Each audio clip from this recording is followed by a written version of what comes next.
Kitab Keluaran pasal 19. Pada bulan ketiga setelah orang Israel keluar dari tanah Mesir, mereka tiba di padang gurun Sinai pada hari itu juga. Setelah mereka berangkat dari Rafidim, tibalah mereka di padang gurun Sinai. Lalu mereka berkemah di padang gurun. Orang Israel berkemah di sana di depan gunung itu.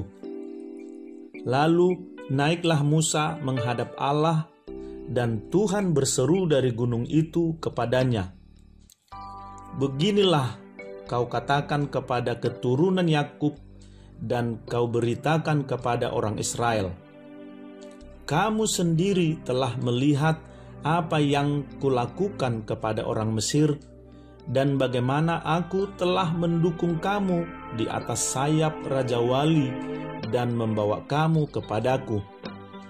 Jadi sekarang, jika kamu sungguh-sungguh mendengarkan firman-Ku dan berpegang pada perjanjian-Ku, maka kamu akan menjadi harta kesayangan-Ku sendiri dari antara segala bangsa, sebab Akulah yang empunya seluruh bumi. Kamu akan menjadi bagiku kerajaan imam dan bangsa yang kudus. Inilah semuanya firman yang harus kau katakan kepada orang Israel." Lalu datanglah Musa dan memanggil para tua-tua bangsa itu dan membawa ke depan mereka segala firman yang diperintahkan Tuhan kepadanya. Seluruh bangsa itu menjawab bersama-sama, "Segala yang difirmankan Tuhan akan kami lakukan."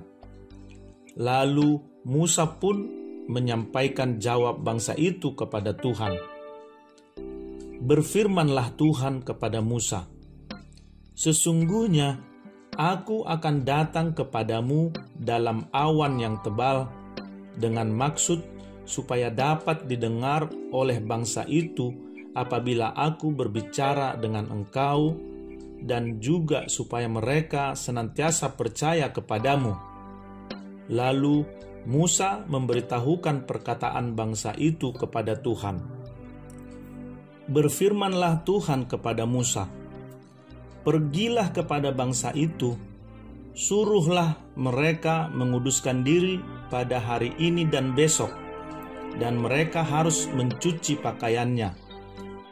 Menjelang hari ketiga, mereka harus bersiap, sebab pada hari ketiga Tuhan akan turun di depan mata seluruh bangsa itu di gunung Sinai.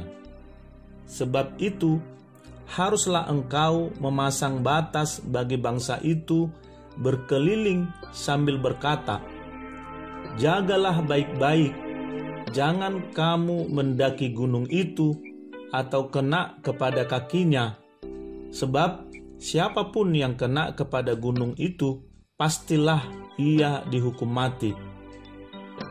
Tangan seorang pun tidak boleh merabanya, sebab pastilah ia dilempari dengan batu atau dipanahi sampai mati, baik binatang, baik manusia. Ia tidak akan dibiarkan hidup. Hanya apabila sangkakala berbunyi panjang, barulah mereka boleh mendaki gunung itu." Lalu turunlah Musa dari gunung mendapatkan bangsa itu.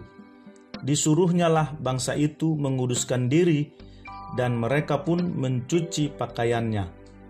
Maka kata Musa kepada bangsa itu, "Bersiaplah menjelang hari yang ketiga, dan janganlah kamu bersetubuh dengan perempuan." Dan terjadilah pada hari ketiga, pada waktu terbit fajar, ada guruh dan kilat dan awan padat di atas gunung, dan bunyi sangkakala yang sangat keras, sehingga gemetarlah seluruh bangsa yang ada di perkemahan. Lalu Musa membawa bangsa itu keluar dari perkemahan untuk menjumpai Allah, dan berdirilah mereka pada kaki gunung. Gunung Sinai ditutupi seluruhnya dengan asap, karena Tuhan turun ke atasnya dalam api. Asapnya membubung seperti asap dari dapur, dan seluruh gunung itu gemetar sangat. Bunyi sangkakala kian lama kian keras. Berbicaralah Musa. Lalu Allah menjawabnya dalam guru. Lalu turunlah Tuhan ke atas gunung Sinai, ke atas puncak gunung itu. Maka Tuhan memanggil Musa ke puncak gunung itu, dan naiklah Musa ke atasnya.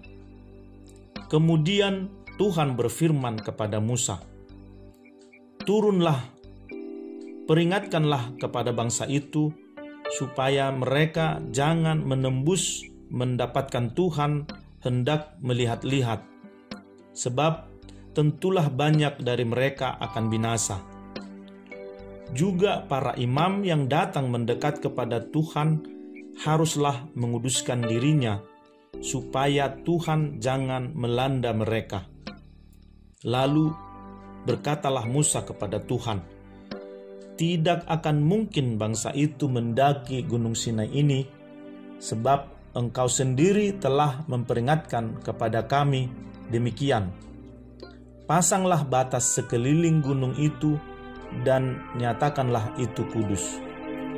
Lalu Tuhan berfirman kepadanya, "Pergilah, turunlah, kemudian naiklah pula, engkau beserta Harun, tetapi para imam dan rakyat tidak boleh menembus untuk mendaki menghadap Tuhan, supaya mereka jangan dilandanya." Lalu turunlah Musa mendapatkan bangsa itu dan menyatakan hal itu kepada mereka.